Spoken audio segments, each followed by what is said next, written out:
Bom, vamos aguardar um pouquinho. Acho que 5:05 a gente já pode começar. Deixa eu ver se o Lucas visualizou aqui a mensagem.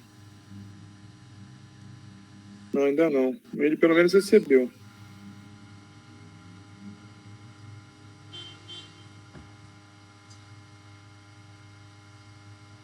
Foi ele que falou da lei de Gauss, né? Que estava com dificuldade. Não, você perguntou se a lei de Gauss não precisava. Eu que tinha falado dos capítulos. Eu falei, não, a lei de Gauss também, que a lei de Gauss é difícil. Tá bom.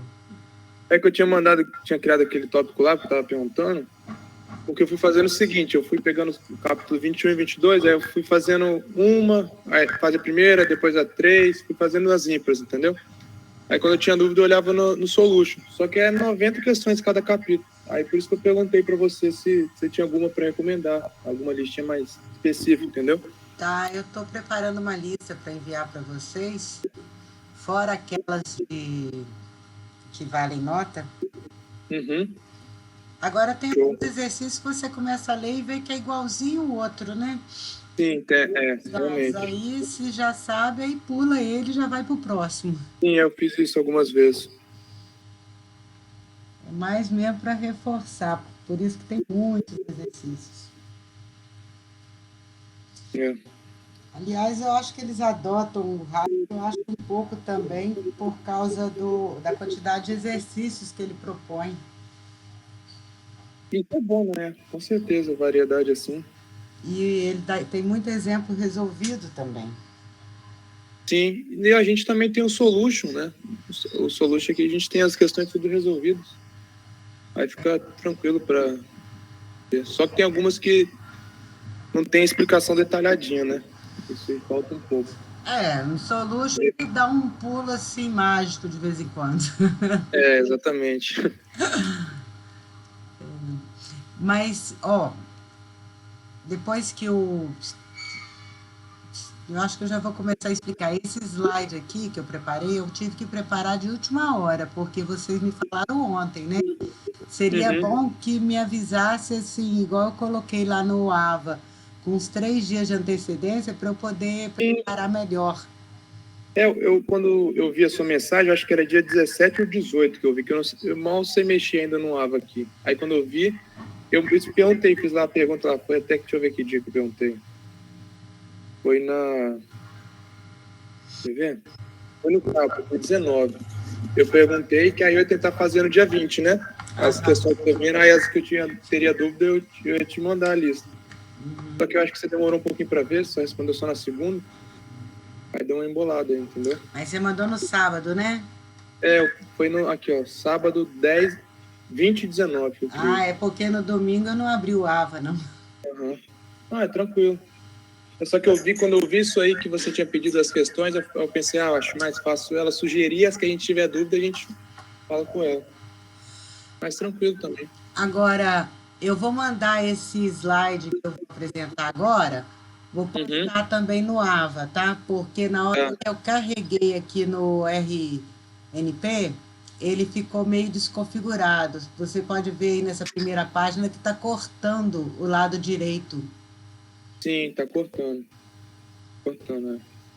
Mas o PDF dele está direitinho. Foi ao carregar aqui que ficou assim. Eu carreguei mais de uma vez para ver se Você quer certo. postar lá e eu abro aqui? Hã? Você quer postar lá e eu abro aqui? Para ir vendo, acompanhando? Qual que é a sua ideia? Não, a gente pode ir acompanhando aqui, que eu acho que dá para acompanhar. Tá, não, dá para ver certinho. Dá para ver? A letra tá dando para ler? Sim, tá dando.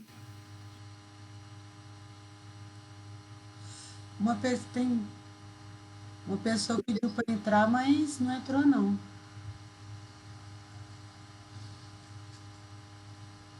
Aí o Lucas aí chegou. Boa tarde, Lucas, tudo bem? Tá. Estava explicando para o Matheus aqui que esse slide que eu montei rápido porque vocês me falaram ontem, né? Se puder me mandar assim, as dúvidas, tanto de teoria quanto de exercício, com uns 3 dias antes, dá para eu preparar melhor. a aula, tá certo? E esse slide, ele está cortando um pouco na direita, se você observar, mas ele está carregando. O Lucas, você está me ouvindo, Lucas?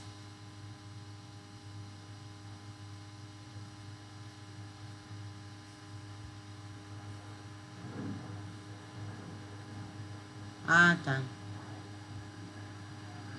É porque você, Lucas, só está com fone, não está com microfone, não está com fone, com áudio.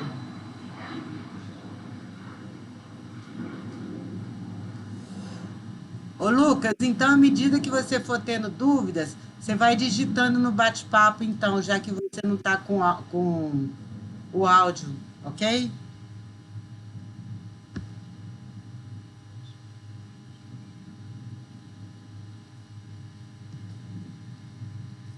E essa aula está sendo gravada. Não tem problema nenhum não ser gravada, né? Para vocês. Tranquilo, tranquilo. Só vai aparecer a voz de vocês no áudio.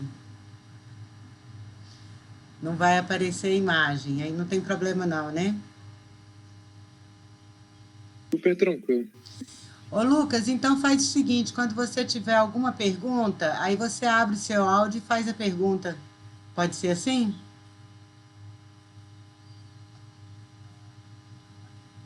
Então tá, combinado.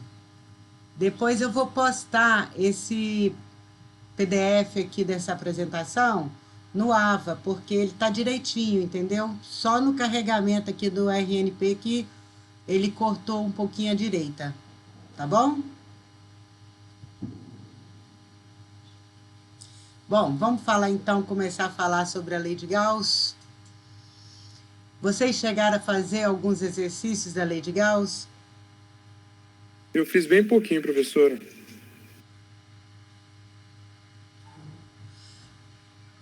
Olha, o que diz a lei de Gauss? Vamos começar aqui, né? Essa é a equação, é a expressão da lei de Gauss. Do lado esquerdo aqui, é o fluxo do campo elétrico através de uma superfície fechada. Essa superfície é uma superfície imaginária. É onde você quer ver o módulo do campo elétrico naquele local, naquele ponto que compõe aquela superfície. Então, a gente sempre vai usar um Rzinho aqui nessa superfície, que a gente chama de superfície gaussiana. Esse epsilon aqui é uma constante de permissividade do vácuo.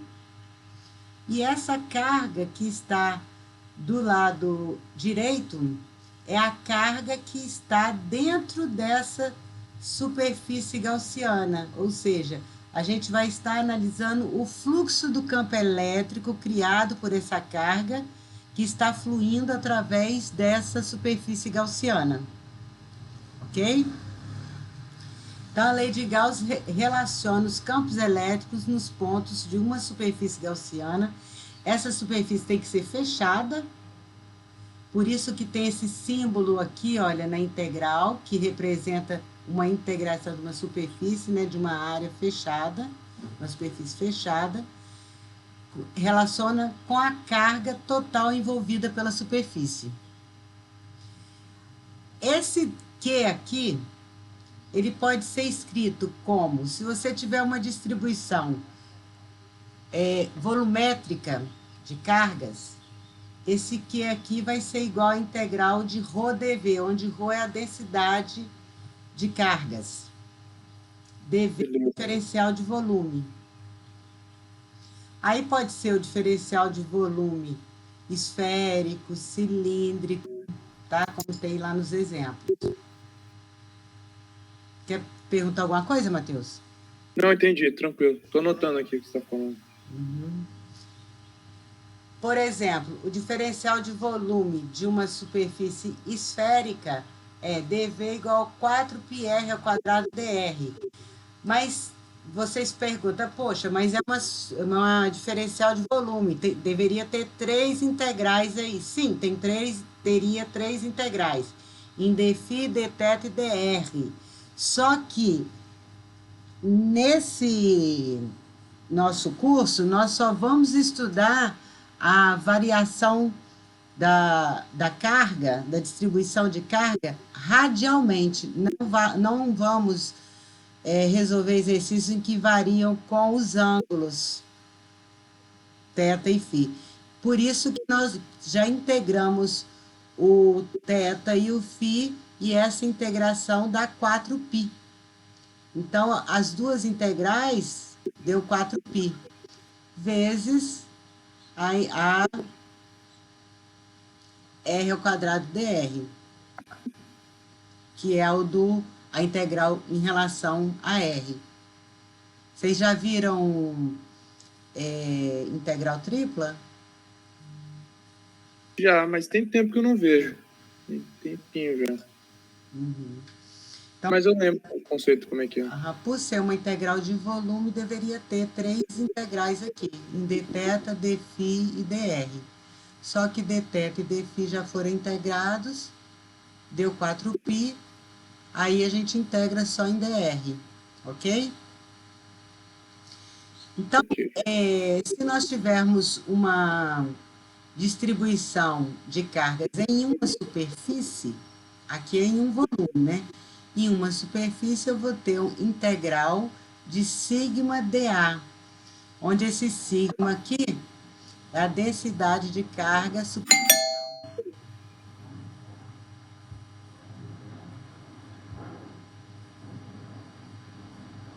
É a densidade de carga superficial. E se eu tiver uma distribuição de cargas linear, o meu Q vai ser igual a integral de lambda dL. Lambda seria a nossa densidade linear de cargas. Então, Q é igual a integral de ρdV, se as cargas estiverem distribuídas em volume. Q é igual a integral de sigma dA se estiver distribuída em uma superfície. E Q é igual a lambda dL se estiver distribuída em uma linha. De que é esse? Esse Q que contém, que está aqui na nossa lei de Gauss. E essa carga aqui que vai estar gerando, né? Ela tem as linhas de campo que vão estar fluindo através de uma superfície chamada de superfície gaussiana. Então, nós queremos calcular o campo elétrico que está fluindo através dessa superfície gaussiana, e nós vamos desenhar essa superfície gaussiana aonde a gente quer descobrir o campo elétrico. Aqui embaixo nós temos o desenho, né, de uma carga pontual, uma superfície gaussiana,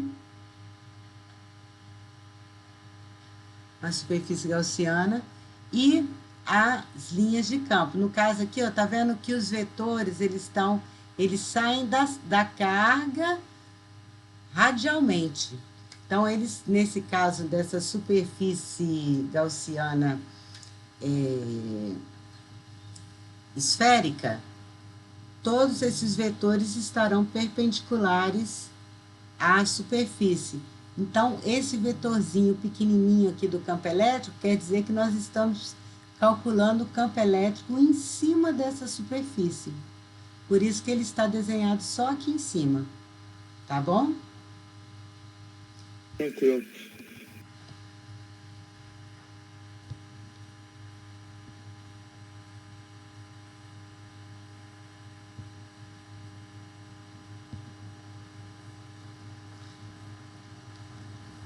O sigma, lambda e o ρ, mas agora é tudo entendido.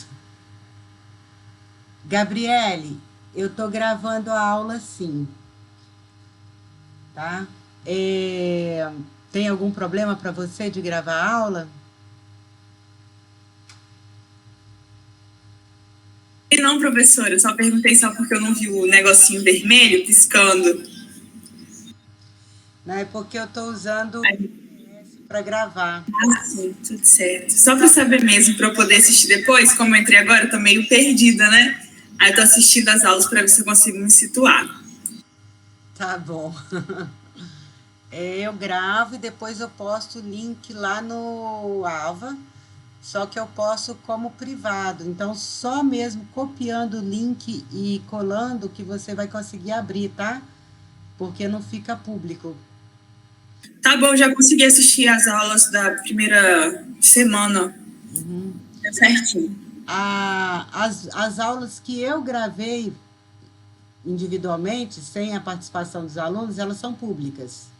Então, você consegue ir acompanhando lá nas playlists, tá? Direto no YouTube, sem ter que colar o link.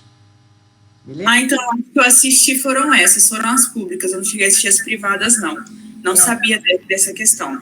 Então, tá bom, depois eu assisto. Tá bom, então. As privadas é só mesmo as aulas, porque está envolvendo a voz de vocês e tal. E vocês permitiram que gravasse, né? Não está aparecendo a imagem, tem até a opção de aparecer a imagem.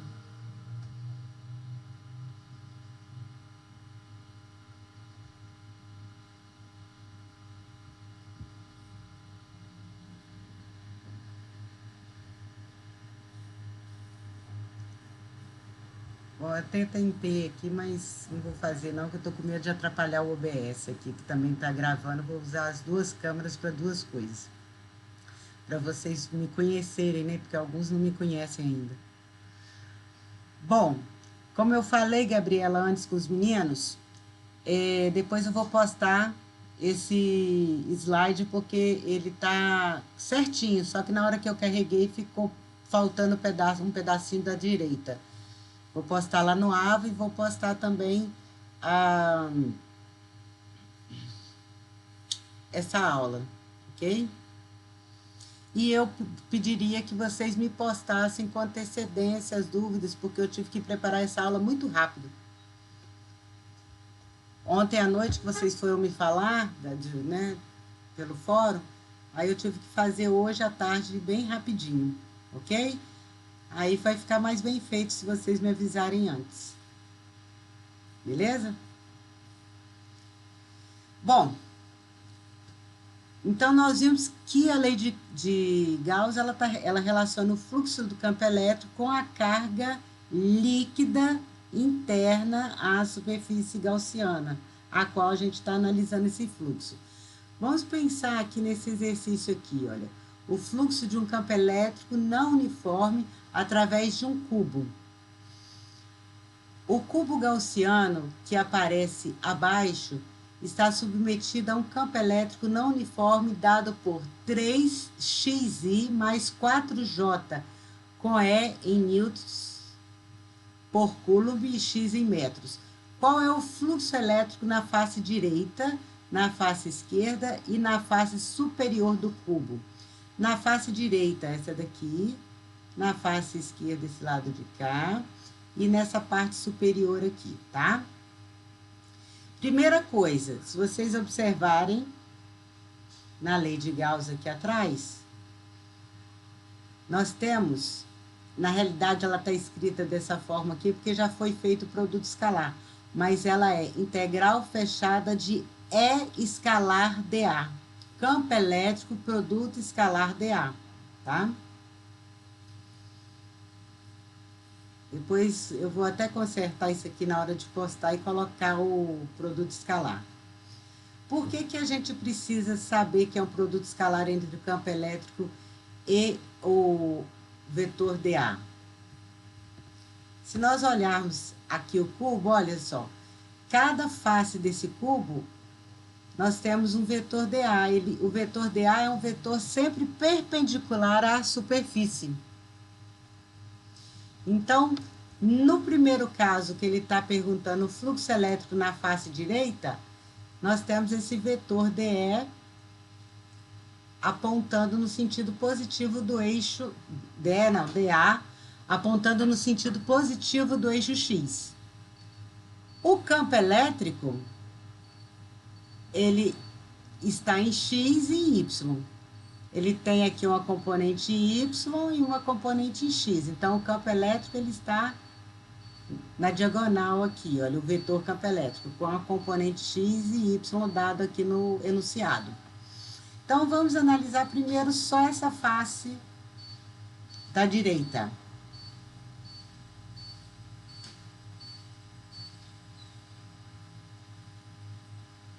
Olha, o vetor área é sempre perpendicular à superfície e aponta para fora. Assim, no caso da face direita, o que nós vamos ter? Tá dando para enxergar? Tá dando, mas tá meio cortado, professora. Só o começo. Tá cortado de metade lá de esquerda. Mas assim, tá dando para enxergar o que está escrito? Sim, dá para ver os números certinho. Ah, então tá bom. Aqui, olha, nesse exercício ele não está usando a lei de Gauss ainda, ele está usando só o cálculo do fluxo através das superfícies, né? Então, olha, nós temos aqui o fluxo através dessa superfície direita vai ser integral de E escalar dA. O campo elétrico que foi dado no exercício é 3xi, porque ele está no sentido positivo do eixo x, mais 4j, escalar dA. O dA na face direita, nós vimos que está apontando no sentido positivo do eixo x, então é dAi. Então, nós vamos fazer o produto escalar aqui, ó. I escalar com I é igual a 1, e J escalar com I é igual a 0. Então, nós só vamos ter a componente x multiplicada aqui com o vetor dA. E o resultado de um produto escalar é um escalar, né? Então, nós vamos ter aqui integral de 3x dA mais 0, porque o produto escalar entre 4j escalar dAi é igual a 0. Isso aqui vai ser igual a 3 integral de x dA. Bom, essa aqui seria a resposta. Mas o que a gente tem que prestar atenção? Que x tem o mesmo valor de 3 metros em todos os pontos da face. Observa aqui no desenho a localização do nosso cubo. Essa face direita aqui, ela está toda localizada em x igual a 3. Com essa expressão aqui, com essa solução aqui, do fluxo, eu consigo achar o fluxo em qualquer posição x. Mas para essa face localizada em x igual a 3, basta substituir esse x por 3. Não precisa integrar esse x. Então, por isso que fica o fluxo igual a 3, integral de 3 dA, porque o x tem um valor específico, né? Porque é a localização da face. 9 integral de dA. Qual é a área? Integral de dA é A. Qual é a área daquele lado lá?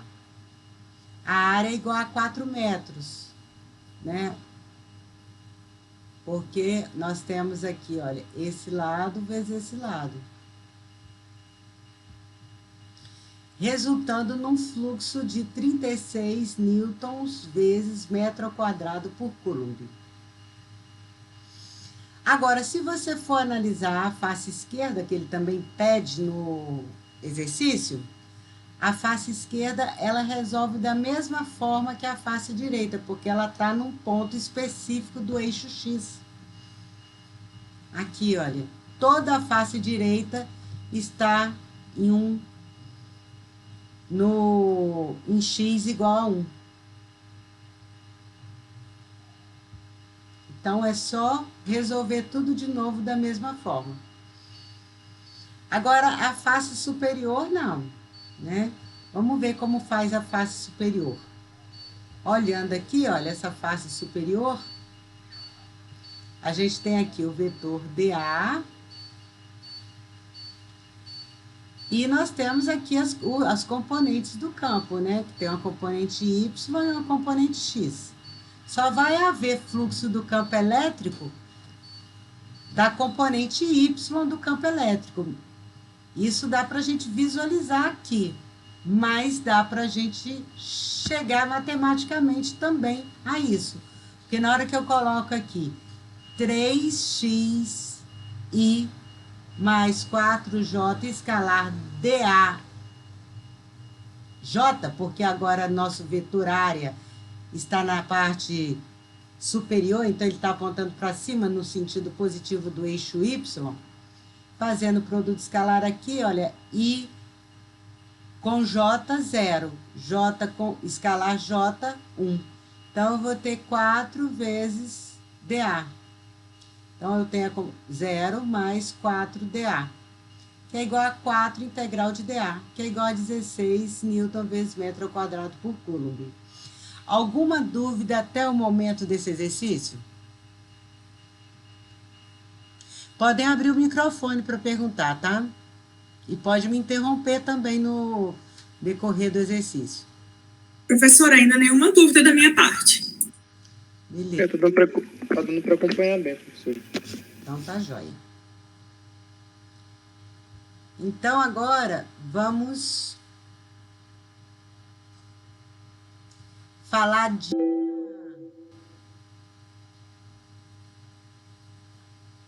Eu pensei que tivesse alguém querendo entrar, deu um barulhinho aqui.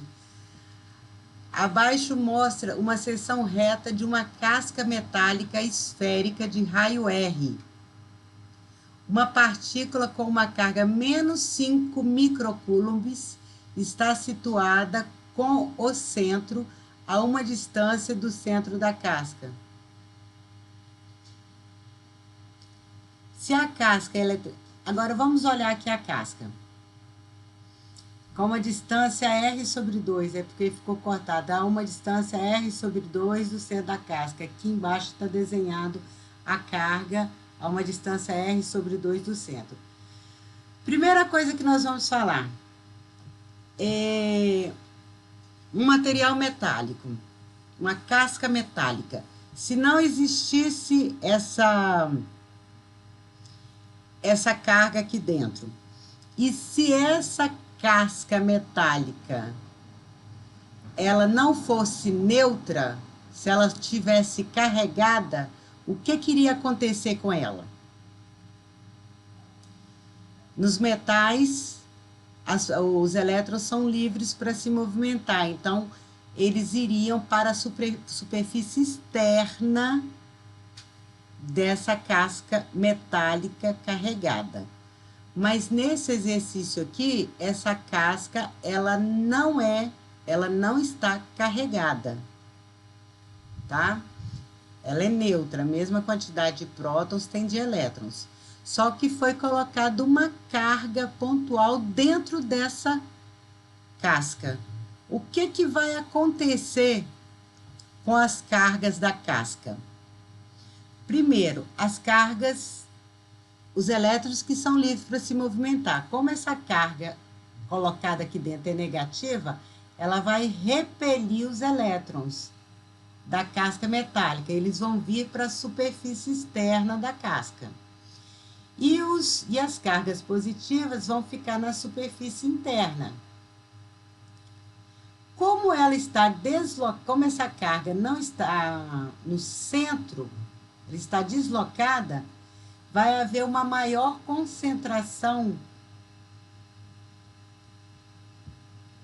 Vai haver uma maior concentração de cargas positivas perto dessa carga negativa, por causa da atração.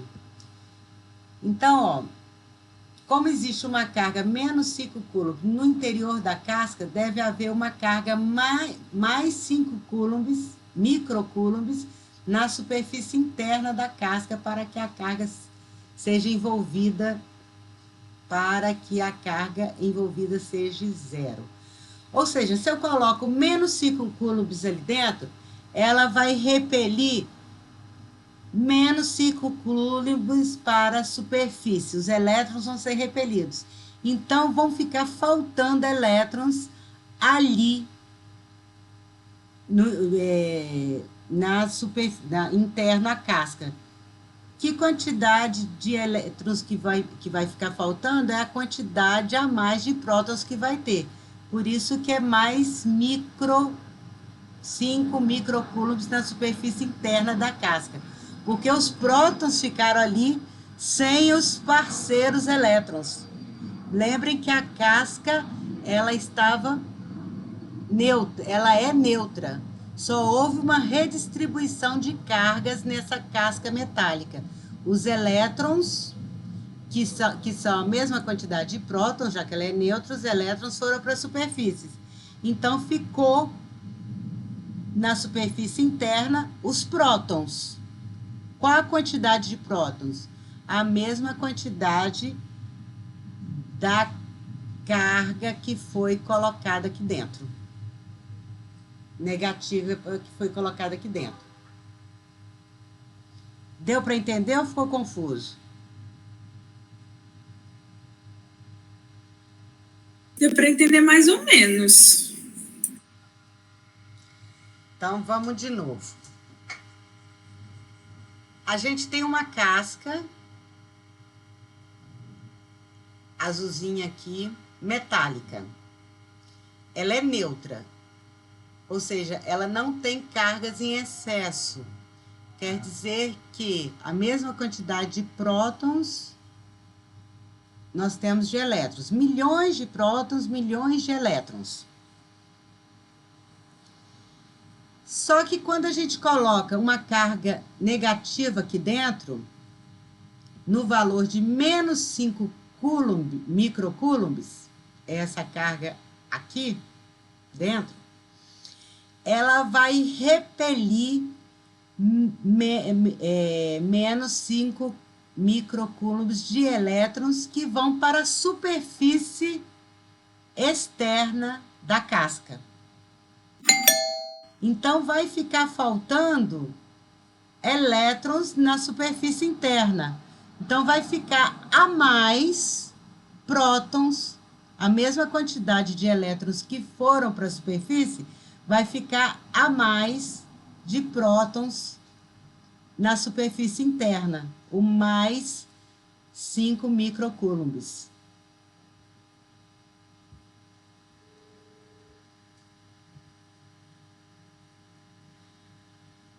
Ou seja, a quantidade de cargas que eu coloco dentro dessa casca metálica é a quantidade de carga que ela vai repelir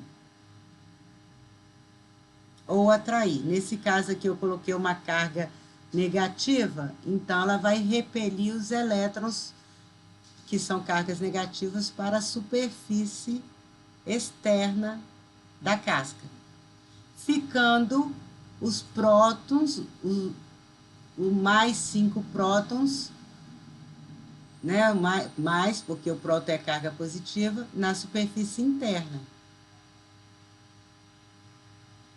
Se eu colocasse uma carga dentro dessa casca de mais 10 microcoulombs, o que iria acontecer? Eu estou colocando aqui positiva agora essa carga dentro dessa casca. E se essa carga que eu estou colocando dentro da casca é positiva, ela vai atrair os elétrons da casca para a superfície interna. Então, nós vamos ficar com menos 10 microcoulombs na superfície interna aqui, porque eu coloquei mais 10 coulombs aqui dentro. Então, depende do sinal da carga que eu coloco aqui para saber se vai atrair ou repelir, porque só os elétrons que são livres para se movimentar aqui nessa placa metálica. Professor, eu me embolei aqui. Você falou que vai botar 10 lá dentro, né? Mas aí você falou que lá dentro vai ficar com a carga negativa? Não seria na casca? Vamos tirar o 10, vamos permanecer o 5, para não confundir mais. Sim. Nesse exemplo aqui, nós temos uma carga colocada no interior da casca de menos 5. Tá aqui, menos 5. Então, ela vai repelir menos 5 elétrons da casca, ficando mais 5 prótons na parte interna.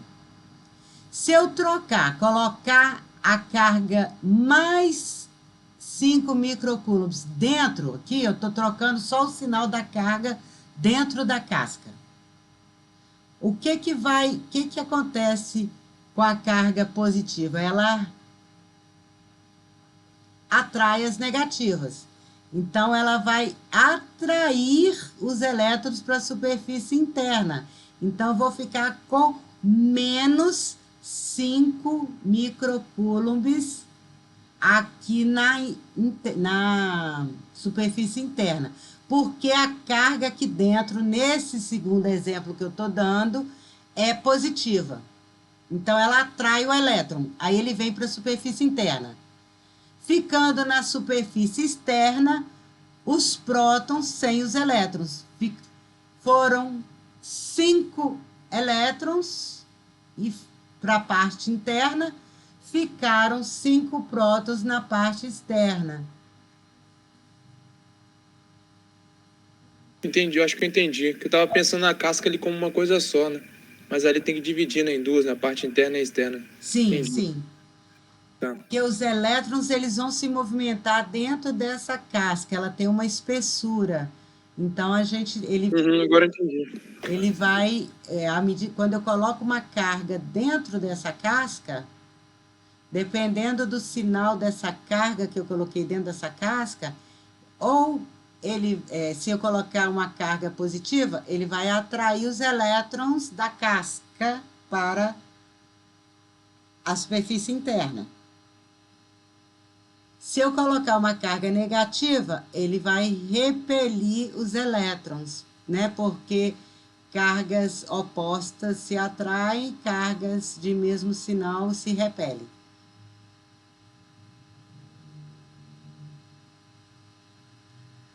Só que quem se movimenta aí são só os elétrons.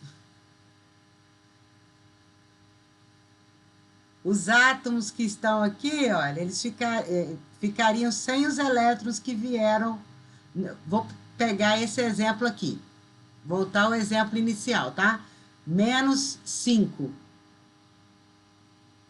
Repeliu os elétrons. Então, vieram menos 5.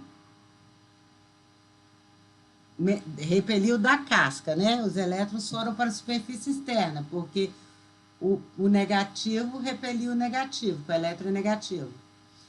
Aí os átomos aqui ficaram faltando quantos elétrons? Ficaram faltando 5 elétrons. Então, eles ficaram com prótons em excesso. Que quantidade de prótons?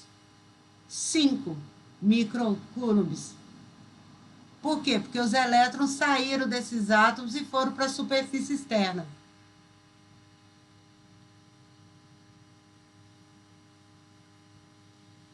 O próton, ele não se movimenta. Quem se movimenta são os elétrons da última camada do átomo, que são em um material condutor. A gente está falando aqui de um material condutor.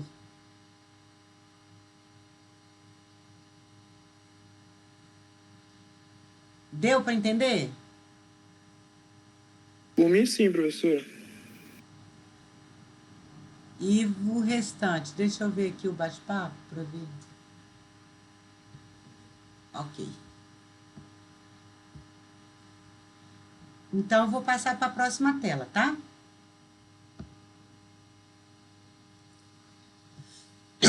Bom, as superfícies que a gente mais trabalha são as superfícies cilíndricas e esféricas. Aqui, se eu tenho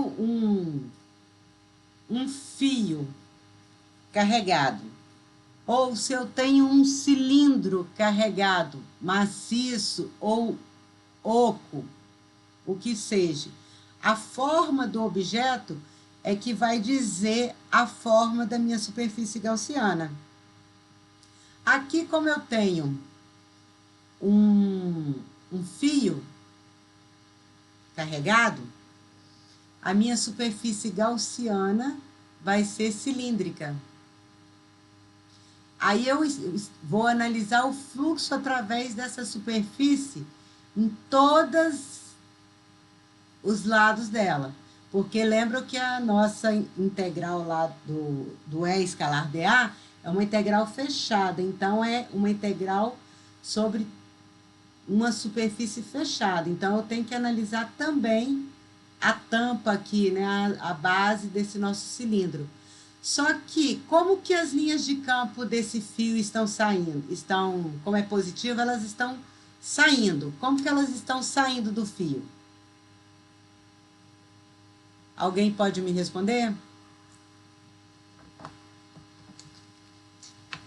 Como que é, professora? Pergunta? Como que as linhas de campo estão fluindo a partir desse fio? Para dentro dele? A carga é positiva, né?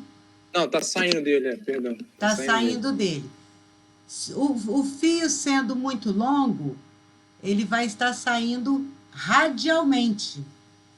Ou seja, se ele tiver um comprimento finito, aqui nas pontas a gente vai ter distorções do campo elétrico, tá? Mas considerando um fio longo, eu posso pegar uma seção desse fio e calcular o campo elétrico a uma distância R desse fio. Aí eu estarei analisando o fluxo somente através dessa área lateral do cilindro, porque não vai haver fluxo através dessa área da base, já que as linhas de campo estão saindo radialmente através a partir dessa linha carregada. Deu para entender? Deu sim, professor. Uma simetria esférica. Esses pontinhos aqui, ó, esse sombreado aqui, é uma esfera carregada com uma carga Q. É como se fosse milhões de cargas Q, milhões de cargas aqui que compõem uma carga Q. Vocês viram lá no primeiro capítulo, né, no primeiro vídeo, nas primeiras aulas, que toda a carga Q que a gente se refere é um múltiplo da carga elementar E. Então, Q é igual a NE, onde N é um número inteiro. Então, eu posso ter 5 vezes E, onde E é 1,6 vezes 10 a menos 19. É a mesma carga do próton e do elétron em módulo, tá? Porque a do elétron é menos 1,6 vezes 10 a menos 19 coulombs, e a do próton é mais 1,6 vezes 10 a menos 19 coulombs. Então, quando a gente fala em Q, a gente está pensando em um múltiplo em N vezes E, tá? Então, eu tenho uma quantidade de cargas aqui dentro. E eu quero saber o raio desse objeto carregado, Rzão. Nós queremos saber qual é o campo elétrico a uma distância Rzinho fora dessa esfera. Quando eu considero fora da esfera, eu posso considerar aqui, numa distribuição, uma simetria esférica, como se toda a carga estivesse localizada no centro da esfera.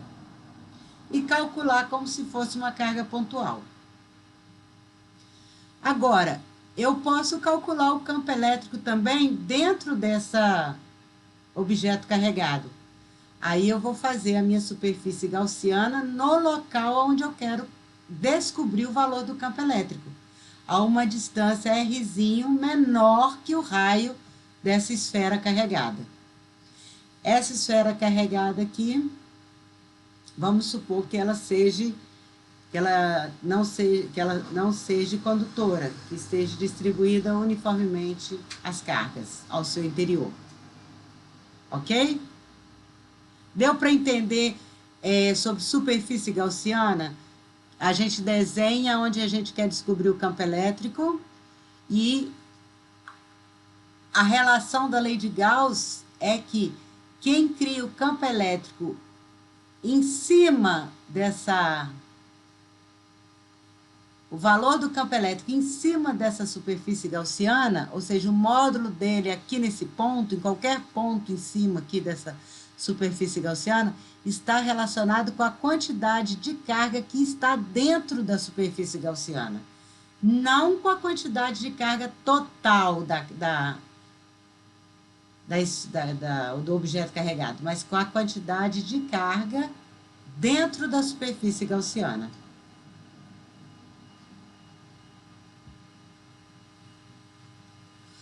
Vamos fazer esse exemplo aqui para ficar mais claro.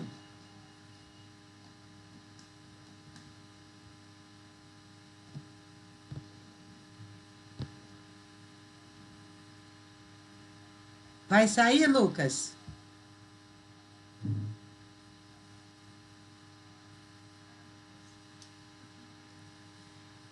Ó, a figura abaixo mostra uma casca esférica com uma densidade volumétrica de carga não uniforme. Tá errado aqui, ó, é não uniforme, tá? Não uniforme igual a ρ igual a AR. É porque eu mudei o exercício do livro. No livro estava uniforme, eu coloquei não uniforme. Então, depois eu vou consertar também aqui, tá?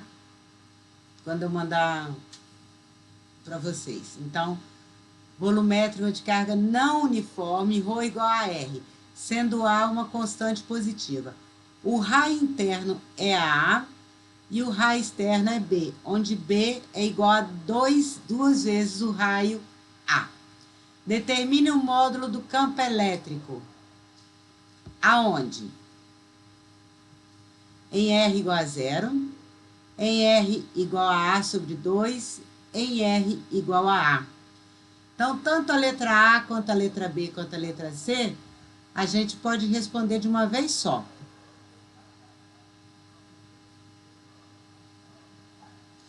Olha aqui, ó, a lei de Gauss, integral de E escalar dA igual a Q sobre ε0. Dentro, se eu fizer uma superfície gaussiana, na superfície interna aqui dessa casca, existe carga elétrica dentro dessa superfície gaussiana? Não, porque existe carga somente na casca. Aqui dentro, olha, aqui dentro é oco, só tem cargas positivas aqui na casca. Então, qualquer ponto aqui, ó, aqui dentro, não tem carga. Então, se eu fizer uma superfície gaussiana aqui dentro dessa minha superfície gaussiana não vai ter carga. E a lei de Gauss diz que essa carga aqui, ó, é a carga líquida dentro dessa superfície gaussiana, onde nós vamos analisar o fluxo. Então, em R menor ou igual a A, implica que a carga é zero. Logo, o campo elétrico é zero ali dentro.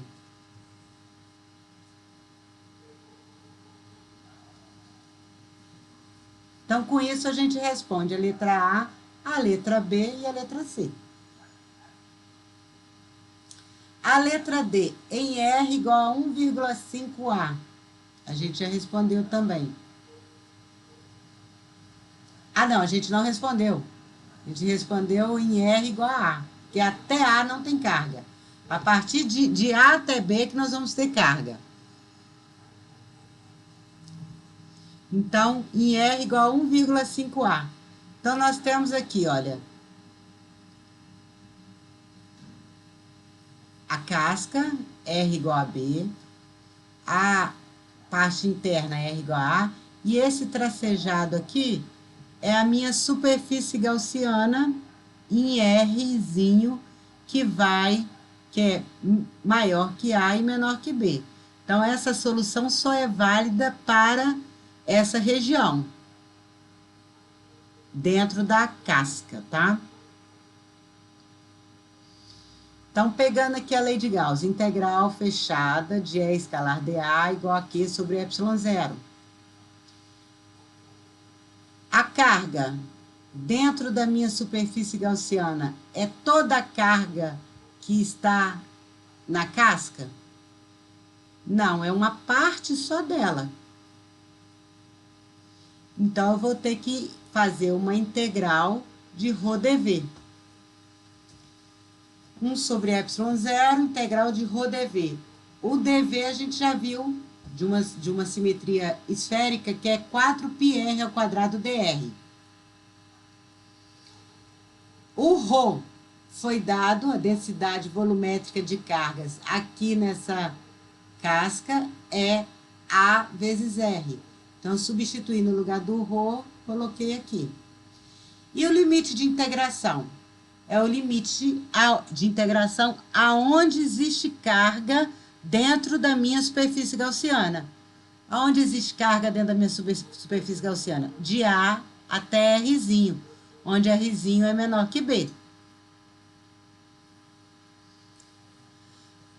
Esse produto escalar, A escalar dA, é escalar dA. Módulo, produto escalar, módulo do primeiro vetor, módulo do segundo, cosseno do ângulo entre os dois. O campo elétrico, ele está fluindo perpendicularmente à superfície gaussiana. Ele está furando ali, né, a superfície gaussiana. Ele, falando de uma forma mais simples. E o vetor dA é sempre perpendicular à superfície. Então, esses dois vetores aqui, eles são paralelos, porque os dois estão perpendiculares à área. Então, o ângulo deles é 0 graus, o ângulo entre esses dois vetores. Então, produto escalar, módulo do primeiro vetor, módulo do segundo, cosseno do ângulo entre os dois vetores, que é 0 graus, que é igual a 4πA sobre ε0, que é constante, integral de, eu tenho R e o R ao quadrado. O R aqui da densidade e o R ao quadrado aqui da meu diferencial de volume. Fica R ao cubo, integral de R ao cubo, R a 4 sobre 4, substituindo o limite de integração de A até R, nós temos essa resposta aqui. O E, ele tem o campo elétrico, ele tem o mesmo valor em cima, para qualquer ponto em cima dessa superfície gaussiana, porque é a mesma distância Rzinho. Então, ele pode sair da integral, eu integro dA, integral de dA é A. Qual que é a área superficial de uma esfera? 4πr ao quadrado. Então, eu tenho... E de qual esfera? Da minha superfície gaussiana. Lembra que aqui, ó, é uma integral sobre a superfície gaussiana. Essa área aqui é da área da superfície gaussiana. Então, é sempre o raio da superfície gaussiana. Do outro lado, que o raio vai depender de onde tem carga dentro da superfície gaussiana. Então, pegando aqui, olha, cortando 4π com 4π, nós vamos ir passando esse Rzinho ao quadrado dividindo, fica R ao 4 dividido por Rzinho ao quadrado, fica R ao quadrado, A a 4 dividido por R ao quadrado. Alguma dúvida até agora? Tá dando para me ouvir bem? Sim, professora, dá para ouvir bem. E nenhuma dúvida até agora, não? Vendo você fazendo assim passo a passo, tá dando para entender. Tá.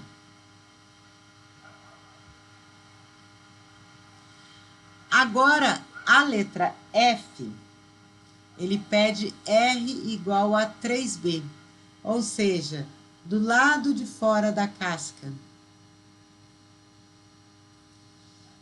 O que vai mudar da letra anterior?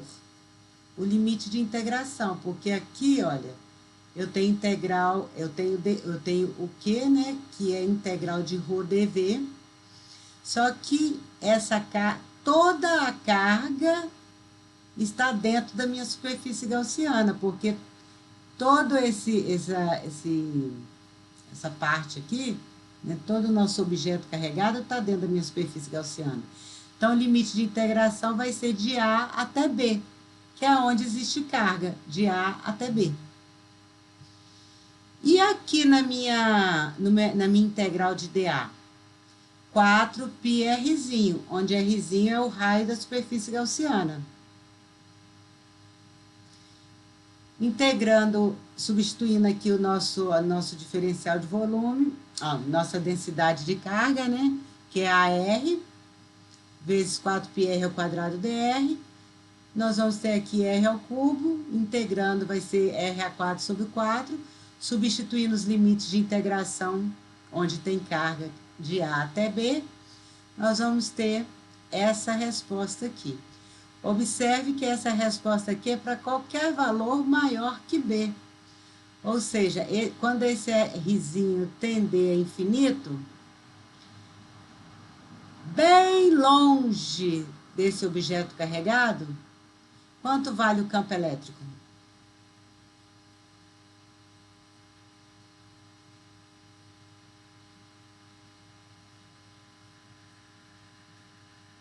Alguém responde?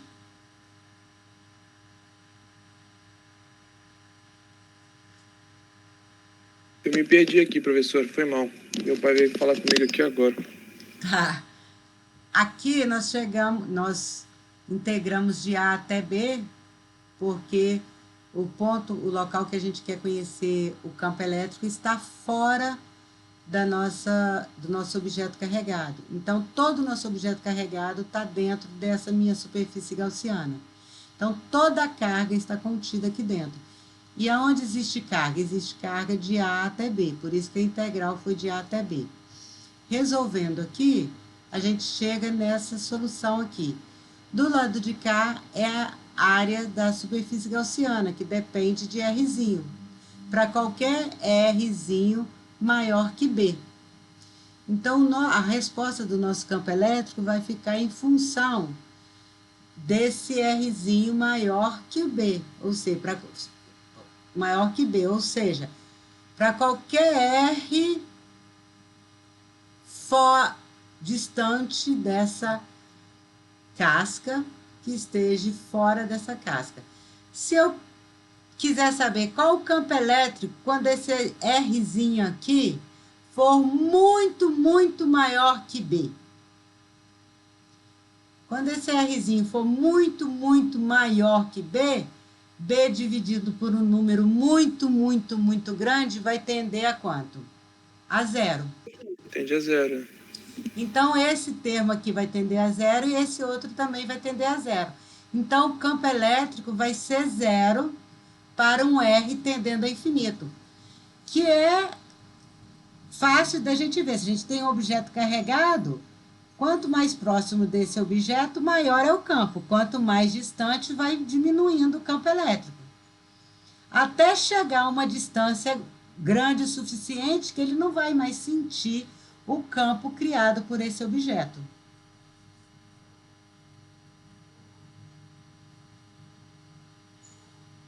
Entenderam? Sim, deu para entender. Sim, professora.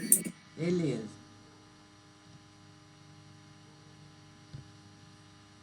Ô, Lucas, é para repetir o quê? Eu acho que foi isso que você acabou de falar.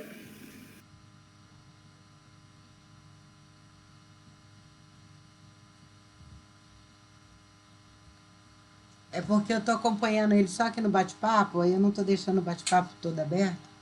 Deixa eu ver. Quando eu abro o bate-papo, aparece para vocês? Não, a tela continua a mesma. Professora. A tela tá a mesma agora? Tá mesmo. Ô, professora, aqui era só uma dúvida. A pergunta que você fez, mas você já fez de novo. Tudo certo. Tudo certo? Então tá jóia. Uhum.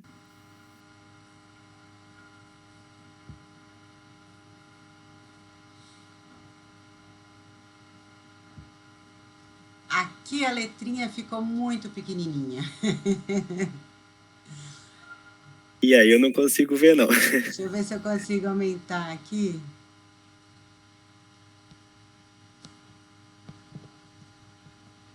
E ir passando um por um, tá? Uma casca esférica de raio R igual a 3 metros tem seu centro na origem e uma densidade de carga superficial de 3 nanocoulomb por metro quadrado. uma carga pontiforme que é igual a 250 nanocoulombs é posicionada sobre o eixo Y em Y igual a 2. Então, nós temos aqui, olha, essa casca esférica aqui, que está aparecendo só um pedacinho dela aqui, e o centro e ela está na origem, o centro dela está na origem. O raio dela é 3 metros. E uma carga foi colocada dentro dela na posição Y igual a 2 metros. Determine o campo elétrico sobre o eixo X, em X igual a 2 metros e X igual a 4 metros.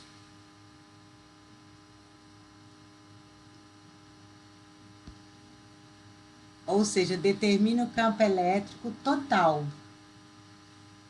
Tá certo? Nessa posição X. Deu para entender o enunciado?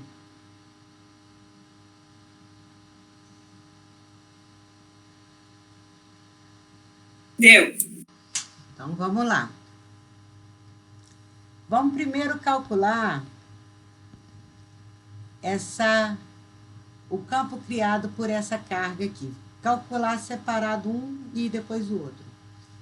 O campo criado por essa carga, a gente sabe que uma carga pontual, ela tem linhas de campo saindo radialmente por ela, né? E uma das linhas de campo vai passar pelo ponto 1.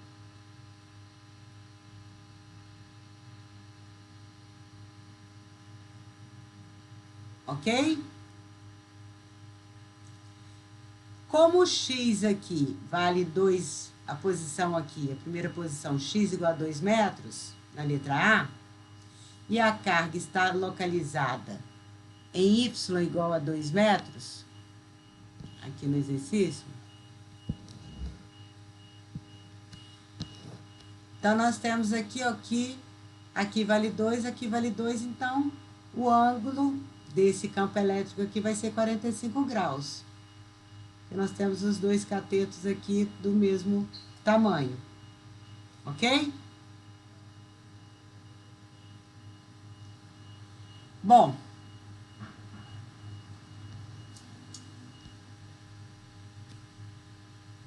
Primeira parte. Esse K aqui é aquela constante 1 sobre 4πε0. Então, E1, a carga criada pela essa carga 1 vai ser Qzinho sobre R1 ao quadrado. R1 ao quadrado vai ser a distância, né, da carga ao ponto 1 lá, que tem as componentes x igual a 2 e y igual a 2. Então, r ao quadrado vai ser 2 ao quadrado mais 2 ao quadrado, que é igual a 8 metros quadrados.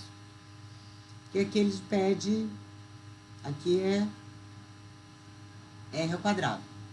Substituindo todos os valores aqui da constante, dessa carguinha e desse módulo de r ao quadrado, a gente encontra o módulo do campo elétrico criado pela carga, 281 newtons por coulomb. E o ângulo, como nós analisamos, como cada componente aqui vale 2, o ângulo é 45. Essa é a primeira parte.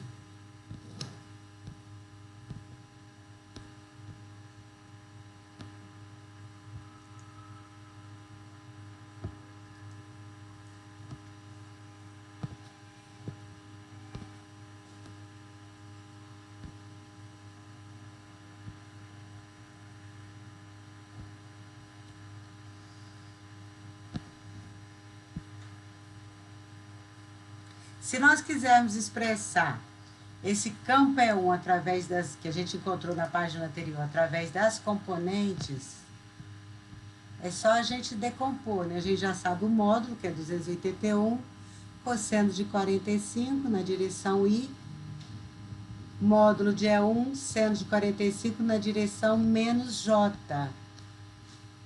Vamos olhar de novo aqui, olha, por que é menos J? Porque esse campo criado por essa carguinha aqui, ele está...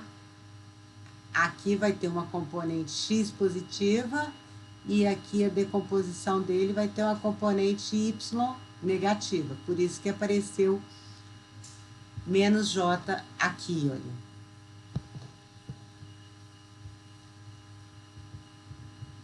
Menos E1 145J.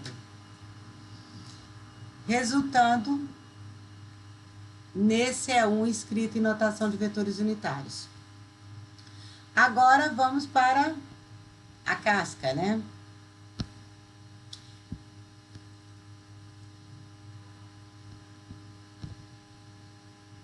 Ó, externamente ao seu perímetro, a casca pode ser tratada como uma carga pontiforme localizada na origem. E o vetor campo devido à casca E estará, portanto, ao longo do eixo X. Por que isso? Eu já falei lá no slide anterior, né?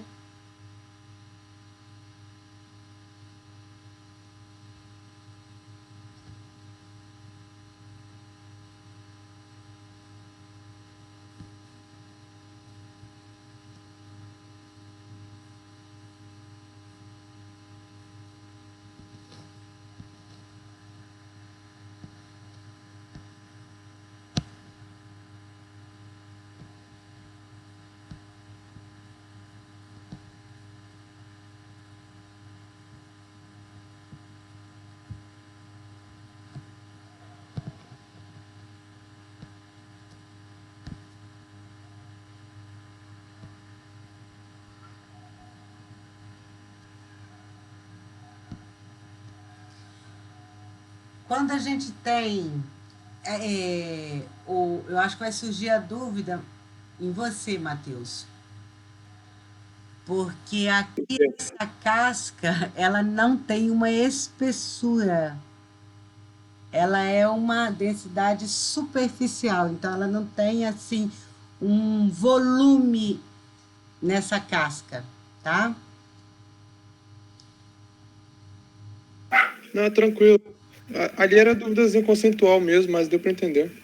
Aqui eu só tenho uma película mesmo nessa casca esférica, tá?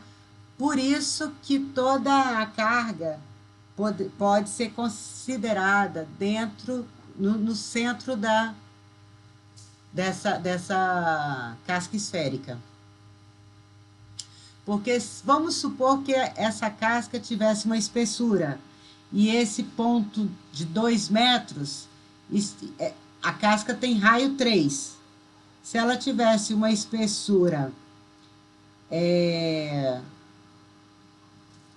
que os 2 metros estivesse dentro dela, dessa casca, aí você teria que fazer tipo o exercício anterior. Mas só que aqui esse 2 metros está, onde ele quer conhecer o campo elétrico, está dentro dessa casca, dessa película, não está dentro da casca. A casca, ela não tem espessura. Por isso que eu posso considerar a carga da casca como se estivesse localizada no centro, ali na origem, no centro da casca, que coincide com a origem, tá? Então, está como uma carga pontual. Então, o campo dessa casca seria a constante, vezes o Qzão, que é a carga da casca, sobre x2 ao quadrado, que é a distância do centro ali até o ponto onde você quer conhecer o campo. Qual a diferença? A diferença daquela carga pontual é que ela estava localizada aqui. Então, eu tinha as componentes aqui do vetor raio. Agora, como o centro dessa casca está na origem, a distância dessa carga pontual, que seria a carga da superfície, ela está a uma distância de 2 metros do ponto, no eixo X. Então, voltando aqui.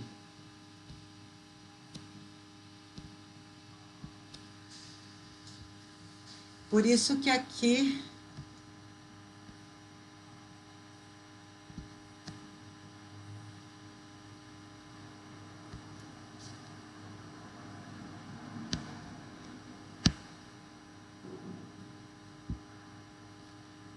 $2 metros ou 4 metros que ele está calculando? Porque parece que aqui ele colocou 4, né?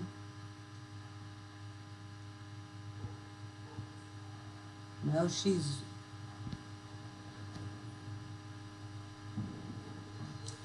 Gente, eu fiquei só em dúvida aqui numa coisa. Deixa eu voltar ao slide anterior para ver os pontos que ele está pedindo. X igual a 2 e X igual a 4.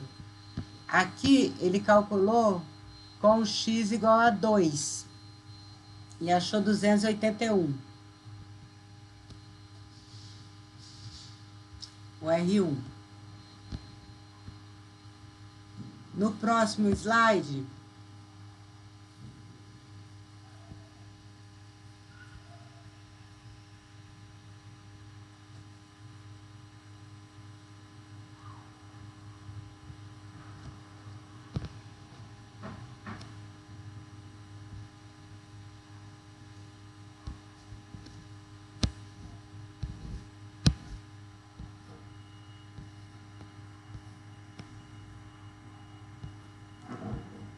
ele não calculou o campo, faltou calcular o campo para a posição X2.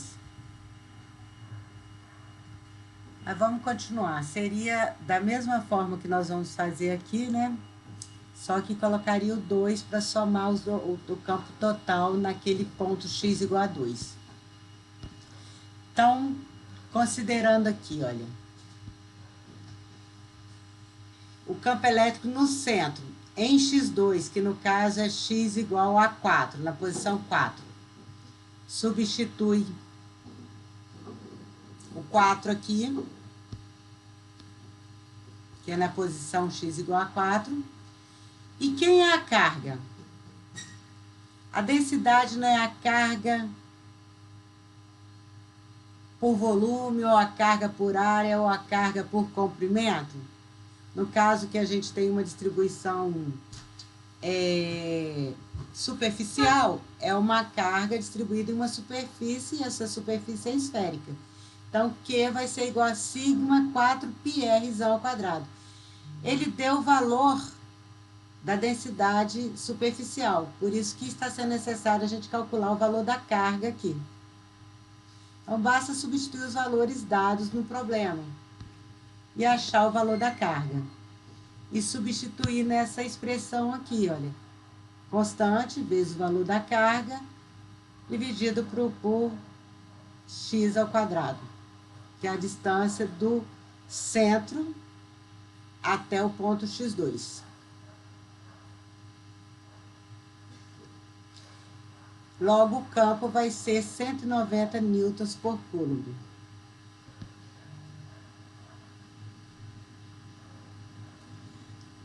Aqui já está completo, porque aqui, eu acho que ficou faltando eu fazer um print da outra parte, porque essa segunda parte já está completa. Ele colocou já o campo criado pela partícula, que vai ser a carga da partícula sobre R ao quadrado, distância daquela partícula que está localizada lá em Y igual a 2. Então, eu tenho a coordenada do raio 2 ao quadrado, né? R ao quadrado é 2 ao quadrado mais 4 ao quadrado. Isso daqui é a componente X, essa é a componente Y do raio. Então, nós encontramos com isso o R2 ao quadrado, que é o módulo da distância da carga pontual, localizado em y igual a 2, até a posição x igual a 4, onde a gente quer conhecer o campo elétrico. Então, com isso, substituindo esses valores aqui dentro, nós encontramos que o campo criado por essa partícula pontual é 112 newtons por coulomb. E aqui foi o campo criado pela casca, né? Nessa mesma posição, x igual a 4, que deu 190. Para saber o ângulo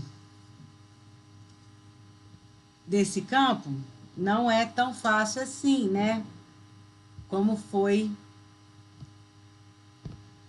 nesse primeiro aqui, porque esse aqui eu sabia que esse R, eu sabia esse valor aqui que é 2, esse aqui é 2, então eu já sei direto que é 45. Agora eu já tenho aqui, olha, 2 e 4. Então eu vou ter que calcular esse ângulo aqui para saber a orientação desse campo elétrico.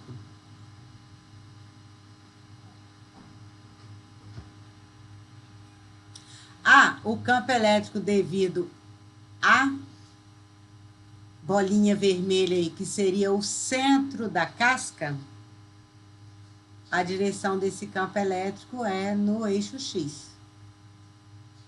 Tá? Ele sai radialmente também e passa em cima do eixo X.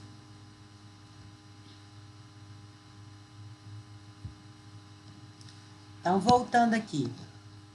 Para achar o ângulo, basta pegar a tangente de 2 sobre 4, né? Que são aquelas coordenadas. Que é igual, tangente de θ igual a meio.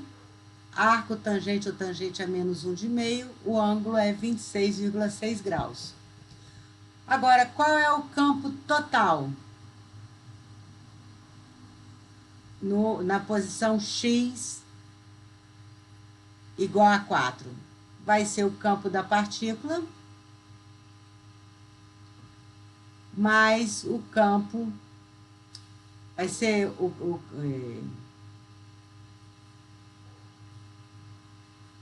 da partícula, né? Mais o campo ali da nossa película, da nossa casca. Onde nós vamos ter que decompor o campo para poder somarmos com os vetores unitários. Aqui a componente x é da partícula cosseno de θ, onde a gente já achou θ, mais o campo da casca. Aí eu tenho aqui um resultado que é de 90 newtons por coulomb no eixo X. A componente Y vai ser o campo elétrico da partícula, que eu vou ter que calcular a componente dela, mais o campo elétrico da casca.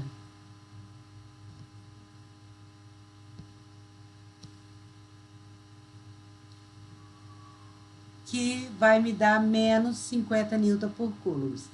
A resposta fica em função dos vetores unitários. Basta somar componente x com componente x e componente y com componente y. Deu para entender esse exercício ou ficou confuso? É você calcular separadamente o campo criado pela partícula e o campo criado pela casca e depois somar os dois campos para saber o campo resultante, tanto em x igual a 2, que é a letra A, quanto o campo em x igual a 4, que é a letra B.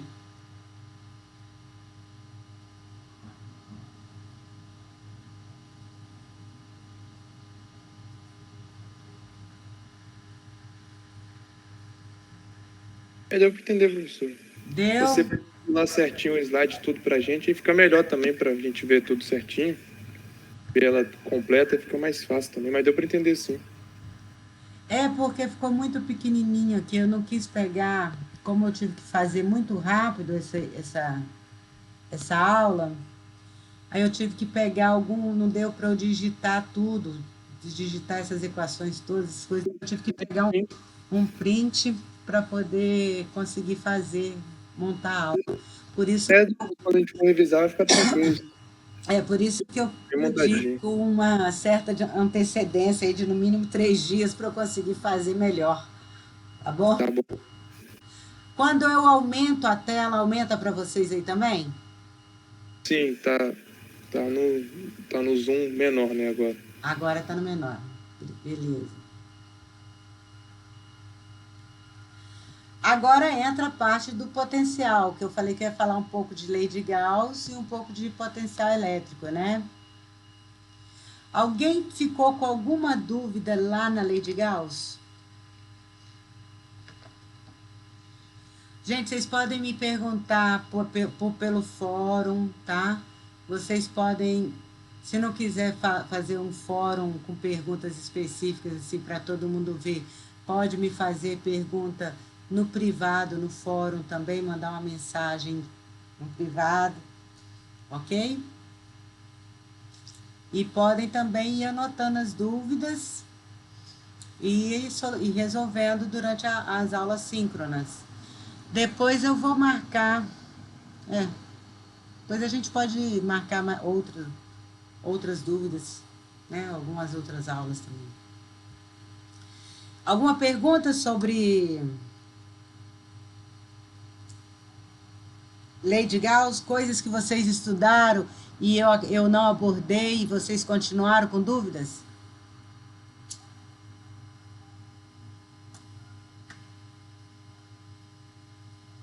Ó, todo mundo se calou, né? Então eu vou continuar.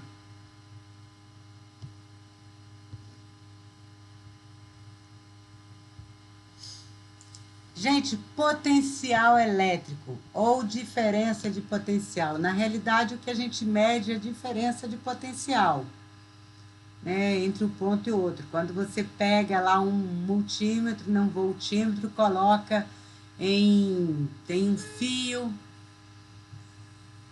vamos supor um fio de cobre percorrendo uma corrente, aí você coloca a ponta, as duas pontas de um ponto e o outro e mede a diferença de potencial entre aqueles 2 pontos do fio. Você vai ter ali uma diferença de potencial entre aqueles 2 pontos.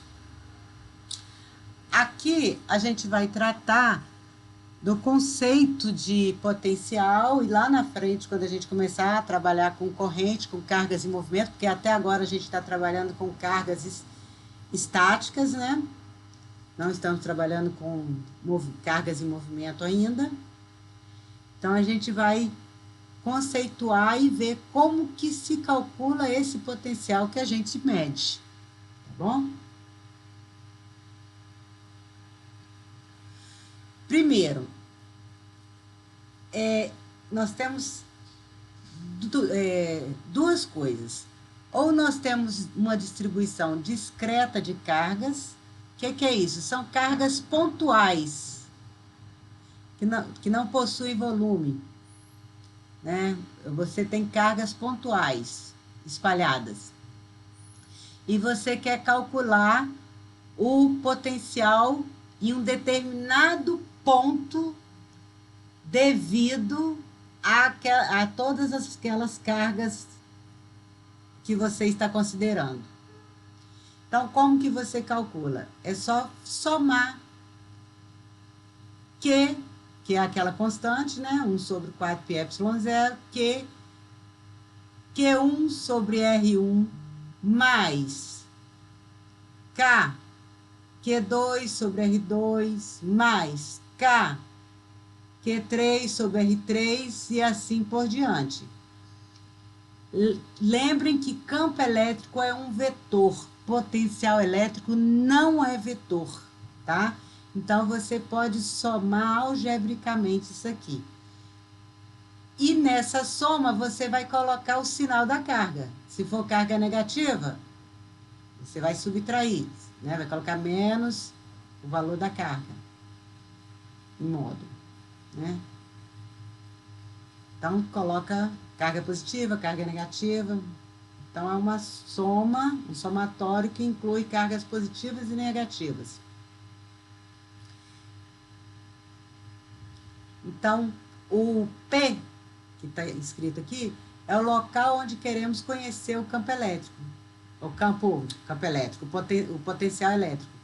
A diferença de potencial vai ser Vp menos Vi, onde geralmente a gente faz V 0 igual a zero, quando R tende a infinito. Se você olhar aqui, ó, se R tender a infinito, V tende a zero. Então, isso é para uma distribuição discreta de cargas. Quando nós temos uma distribuição contínua de cargas, um fio carregado, um disco carregado, uma esfera carregada, um cubo carregado, ou seja, uma distribuição contínua de cargas, que não dá para a gente localizar cada carguinha que está ali, a gente vai ter que calcular V é igual à integral de 1 sobre 4πε0 dq sobre R. Onde R é a distância do seu dq ao ponto onde você quer conhecer o seu potencial. E dq é um infinitesimal do objeto carregado, da carga total lá contida naquele objeto. Aí a forma de resolver vai depender, né? Se é uma distribuição volumétrica, aí dq é igual a ρdV, cilíndrica, um cilindro maciço, ρdV, se é uma superfície esférica, cilíndrica, deixa de ser superficial, sigma dA. Se for uma distribuição linear, lambda dL, aí você, né, dependendo do tipo de distribuição contínua que você tem, é que você vai colocar o seu dq apropriado. E uma outra forma de de calcularmos o potencial elétrico, é se nós conhecermos o campo elétrico. Ou seja, a gente já consegue descobrir o campo elétrico através da lei de Gauss. Se o problema é der informações de como calcular o campo elétrico, aí você vai ter que calcular o campo elétrico para depois calcular o diferencial de potencial. Às vezes o exercício só te dá a distribuição e você já usa direto essa outra expressão. Então, são esses três casos que nós temos: distribuição discreta, distribuição contínua de cargas, onde nós podemos calcular dessas duas formas.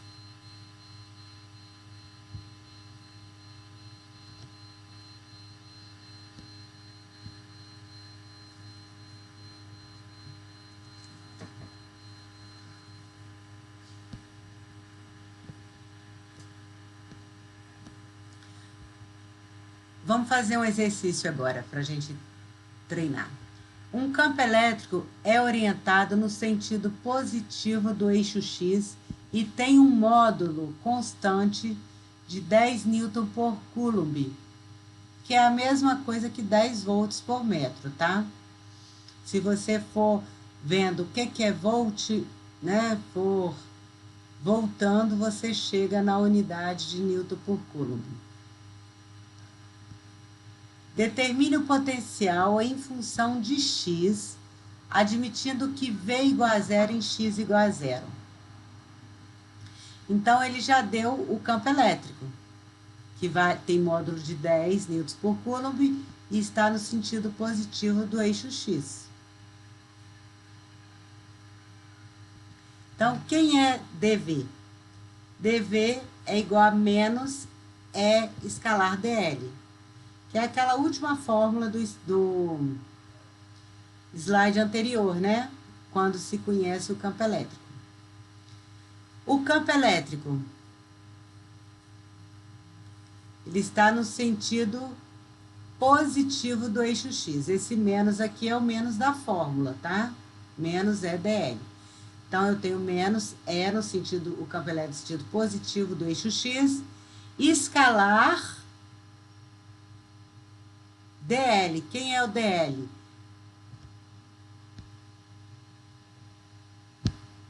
É a distância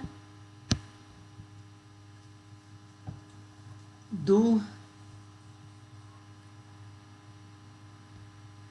determine o potencial em função de x admitido que V igual a zero. Um campo elétrico é orientado no sentido positivo do x e tem um módulo constante. Determine o potencial em função de x. Bom, aqui eu tenho o DL. Poderia ser dxi mais dyj mais dzk. Mas ele está querendo...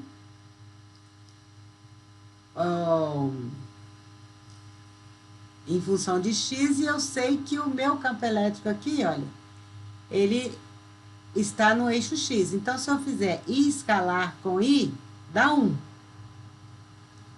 Então, eu vou ter menos E. Menos E dx. I escalar com J, 0. I escalar com K, 0. Então, é escalar DL, onde DL é esse vetor R aqui, vai me dar menos E dx. Porque eu só tenho campo elétrico no eixo X. Integro dos dois lados, integral de dV é V, igual a integral de menos E dx. O E é constante, lembra? Se ele tivesse dado uma função, você teria que colocar a função aqui, integrar a função. Mas vale 10 Newton por Coulomb, então ele é constante. Aí eu tenho só a integral de dx, que é x. Então, a resposta é menos o campo elétrico vezes x. Mais uma constante, porque a nossa integral aqui é indefinida. Não tem limite de integração. Então, mas ele deu as condições iniciais. Que V é igual a 0, V é igual a 0, em X igual a 0. Então, V aqui, olha, vai ser 0 quando X for 0. Então, quer dizer que C é igual a 0. Substituindo essas condições iniciais do problema na resposta, a gente encontra o valor da constante.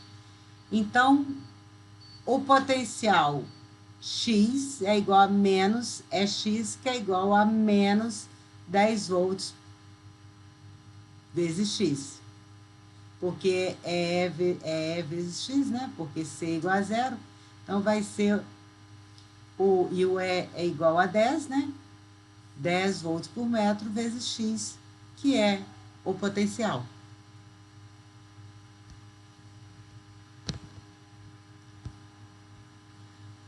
Ou seja, o que a gente pode observar? Que o potencial é 0, né? Nulo em X igual a 0, e diminui de 10 volts a cada 1 metro de aumento em X. Porque, olha só, é menos 10 volts por metro a cada X aumentando, a cada X crescente.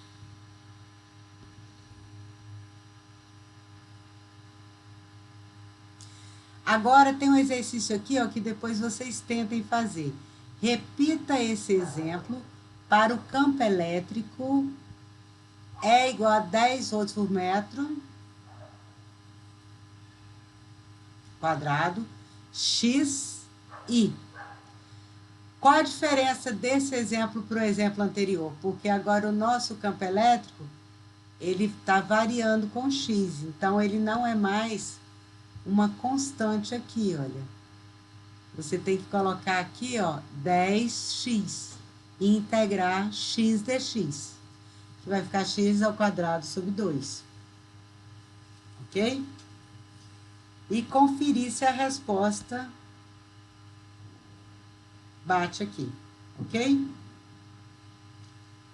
Alguma dúvida até agora? Tranquilo, professora. Tranquilo.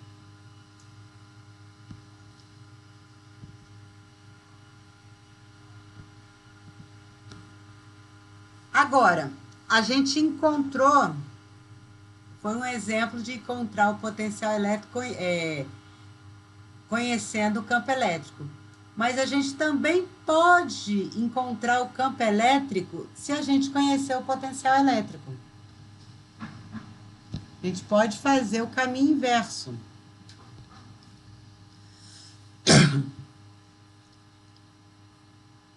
Antes de a gente fazer esse exercício, vamos só olhar o seguinte. Vocês já estudaram o gradiente?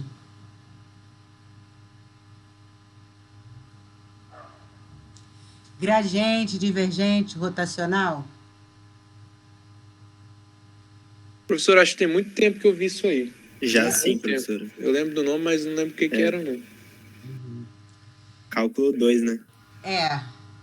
Cálculo 2 é porque tem alguns que vocês são da grade antiga, então já viram. Vai ser complicado da grade nova, que vai ser uma coisa dada simultânea. Bom, fica bem mais fácil para eu explicar. Bom, o campo elétrico, a gente viu cá em cima que o dV é igual a menos integral de E escalar dl. Se a gente passar o dl para o outro lado, eu vou ter dV dl. É igual a menos dV dl. Então, o campo elétrico é a taxa de variação do potencial em relação à posição.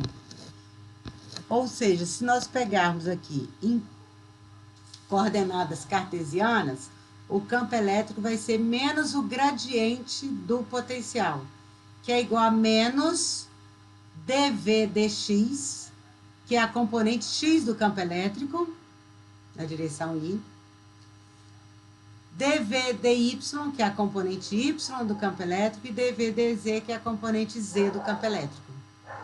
Tá? Então, o campo elétrico é igual a menos o gradiente de V. Então, dependendo do problema, você vai ter dV dr somente, ou só dV dx, tá certo? Porque o campo elétrico ele pode ser escrito... o gradiente, né, ele pode ser escrito em coordenadas cartesianas ou coordenadas esféricas e também cilíndricas, né? No caso das cartesianas é dessa forma aqui. Então, sabendo que o campo elétrico é igual a menos a derivada do potencial em relação a x, né, no caso, que é o que nós vamos usar, vamos ler o problema aqui. Determine o campo elétrico para a função potencial elétrica expressa por V igual a 10 volts menos 25 volts por metro, X. Esse volts por metro aqui é porque o X é dado em metros, então o metro do X cancela com metros aqui e fica só V aqui, tá bom? Por isso que apareceu volts por metro aqui, porque a unidade de X é metros. Então, determina o campo elétrico.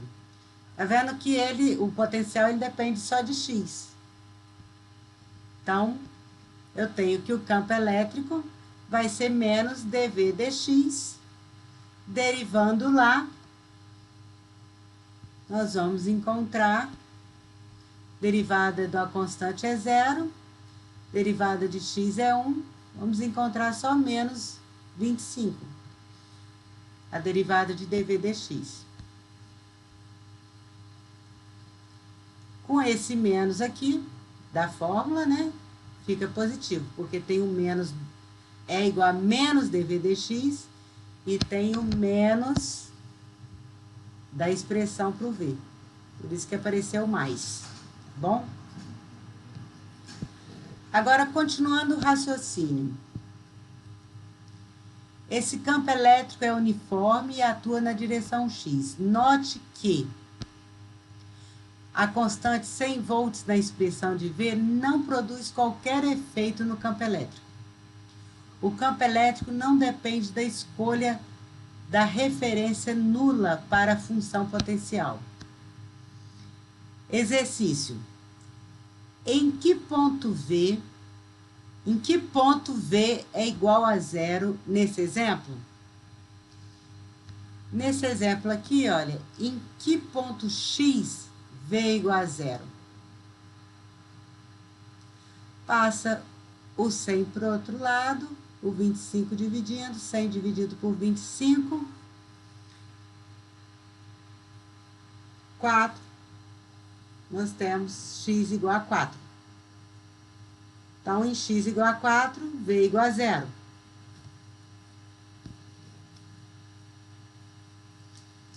Então, a resposta x igual a 4. Agora, outra pergunta. Escreva a função potencial correspondente ao mesmo campo elétrico em V igual a zero, em x igual a zero. Ou seja, qual é a função potencial para esse mesmo ponto V igual a zero em x igual a zero? Nós vimos que V igual a zero, em V igual a zero, nós achamos x igual a 4 para V igual a zero. Agora, ele quer que escreva uma função potencial correspondente ao mesmo campo elétrico com V igual a zero em x igual a zero.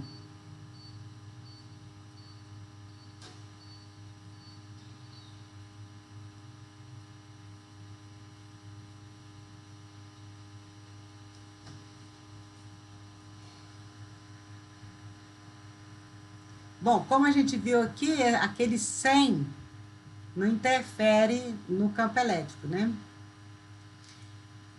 Então, uma expressão para o potencial em função de x, em que V seja zero, quando x igual a zero, é só colocar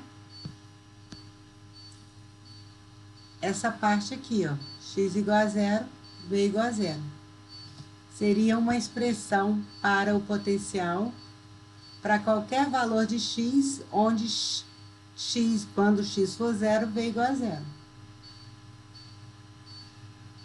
Deu para entender? É bem simplesinho isso daí, né? É só mesmo para introduzir essa parte de diferencial.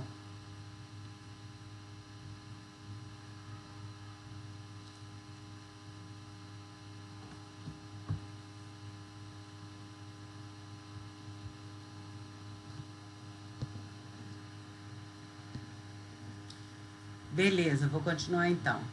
Quando eu dou essas paradinhas aqui, porque eu abro a parte do diálogo, do bate-papo, porque se eu não abrir, fica muito pequenininha a tela para mim.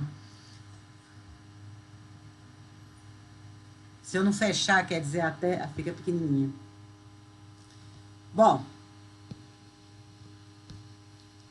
para o próximo exercício, precisaremos já conhecer, que já foi calculado no livro, o potencial criado por um anel. Esse exemplo tem resolvido dentro, no conteúdo do livro mesmo. Nossa Senhora, ficou todo desconfigurado aqui, na hora que eu passei. Deixa eu pegar aqui, ver se eu consigo copiar aqui e passar para vocês.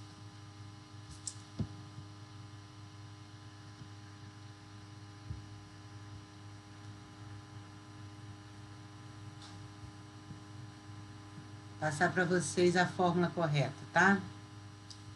Só um minuto.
Eu acho que não vai dar.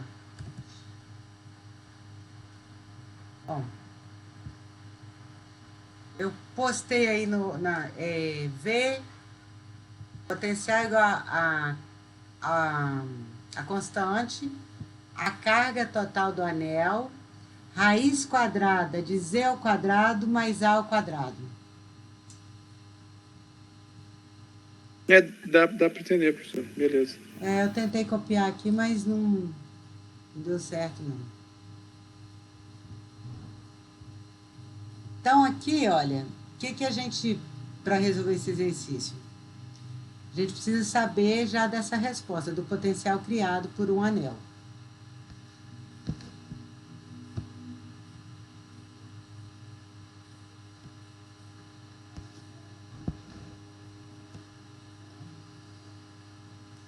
Agora, o A que está ali, ó, no bate-papo, é o raio do anel. E o Z é a distância do centro do anel a qualquer ponto Z no eixo Z. Porque o anel está no plano XY, tá?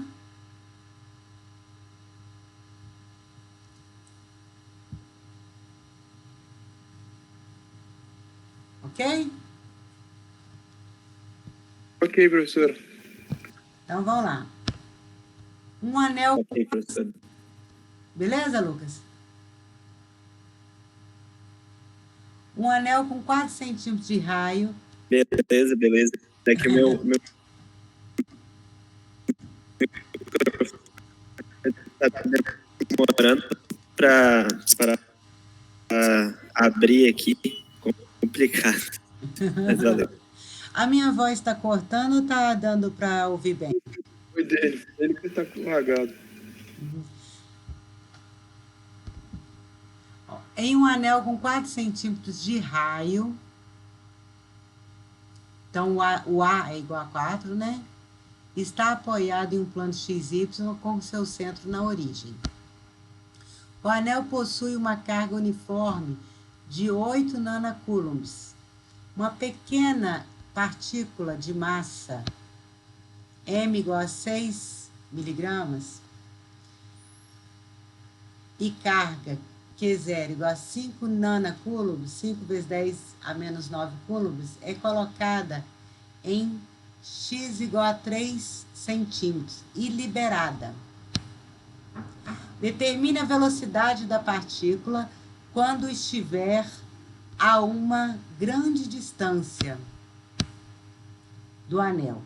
Admita que os efeitos gravitacionais sejam desprezíveis. Gente, no contexto aqui que ele deu, ele está querendo a velocidade da partícula, está falando que a partícula é liberada, então ele já informou que a velocidade inicial da partícula é 0. A gente sabe que o potencial elétrico está relacionado com a energia elétrica, com a energia potencial elétrica. Então, a gente pensa em quê? Em conservação da energia mecânica. A gente pensa em energia potencial. O que é energia mecânica? Energia potencial mais energia cinética. Então, se nós pegarmos aqui, olha, a energia cinética, mv ao quadrado sobre 2. A energia potencial elétrica é a carga teste vezes o potencial. Isso aqui vem até da definição de potencial. Lá no início do capítulo de potencial, a definição da diferença de potencial é igual à variação da energia potencial por unidade de carga. Então, se eu quiser saber energia potencial, se eu conhecer o potencial, basta multiplicar pela carga. Então, eu já conheço o potencial de um anel, que já foi calculado. Então, nós temos aqui que a energia potencial vai ser a constante, vezes Q0, que é a carga, vezes o potencial elétrico criado pelo anel em cima do eixo, no caso aqui é o eixo X. Eu dei lá o eixo Z lá no início, né? Mas no exercício fala eixo X. Então, eu tenho aqui... Deixa eu confirmar aqui. O anel está apoiado no plano XY, o seu centro na origem. É colocado... a carga está localizada em x igual a 3 e liberada. Ah, tá. Então, a carga é liberada em x igual a 3. Então, a posição da carga aqui eu tenho tudo em relação à carga, gente. É a velocidade da carga e a energia potencial da carga. A energia potencial da carga está relacionada à diferença de potencial que ela está submetida. Ah, mas por quê? Porque lembra que o potencial está relacionado ao campo elétrico? Então, o campo elétrico que vai realizar uma... né, a força é a carga vezes o campo. Então, quer dizer, eu consigo encontrar o potencial através do campo e eu tenho que o campo movimenta a carga. Então, a energia potencial vai ser a carga vezes o potencial ao qual a carga está submetida, que é o potencial de quem?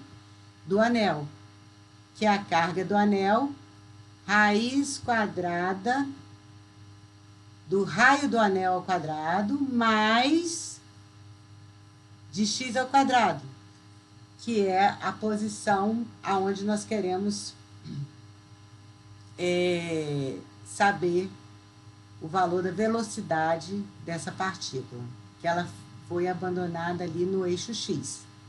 Pela conservação da energia mecânica, nós temos aqui energia potencial elétrica, mais energia cinética final, igual a energia potencial elétrica inicial, mais a energia cinética inicial. Energia cinética inicial, 0, porque ele falou que a velocidade da partícula, ela foi abandonada, a velocidade da partícula é 0 inicialmente. Concordam? Estão de acordo? É liberada, tá vendo? A partícula é liberada. Então, ela estava em repouso e é liberada. E ele quer saber o quê? A velocidade da partícula quando estiver a uma distância... Quando estiver a uma grande distância do anel. Então... Inicialmente, a velocidade da partícula é 0 e ela está a uma distância inicial do anel. Ok? Depois, ela vai ter uma outra velocidade, depois de ser abandonada, que é a que nós vamos descobrir. E a distância que a gente quer saber é quando ela estiver numa distância muito, muito longa. Quando esse x aqui tender a infinito. Quando esse termo de baixo tender a infinito, esse termo todo aqui vai tender a 0. Então, na realidade, nós vamos ter que a energia cinética final... A energia cinética final vai ser igual à energia potencial inicial. Porque os outros termos vão ser iguais a 0 pelas condições que o problema deu. Ele pediu uma distância muito grande, logo o potencial vai tender a 0 e no final, né? E no inicial a velocidade da partícula é 0. Substituindo todos esses valores aqui, que foram dados, né? O K, o Q0, a carga do anel. Esse xi ao quadrado mais a ao quadrado, que quem é aqui? esse x ao quadrado mais a ao quadrado. No caso, vai ser o 3 centímetros mais 4 centímetros ao quadrado.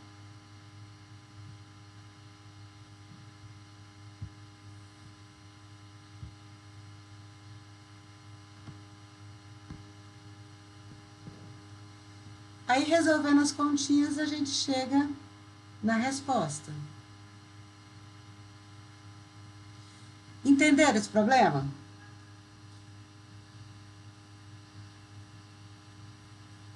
Sim, professor. Sim? Deu para esclarecer as dúvidas que vocês estavam? Deu para ajudar. Depois vou reassistir lá também. Vai ficar show de bola. Tá, eu tinha preparado esse conteúdo para vocês. Alguém tem alguma outra pergunta para fazer? Quer discutir mais alguma coisa?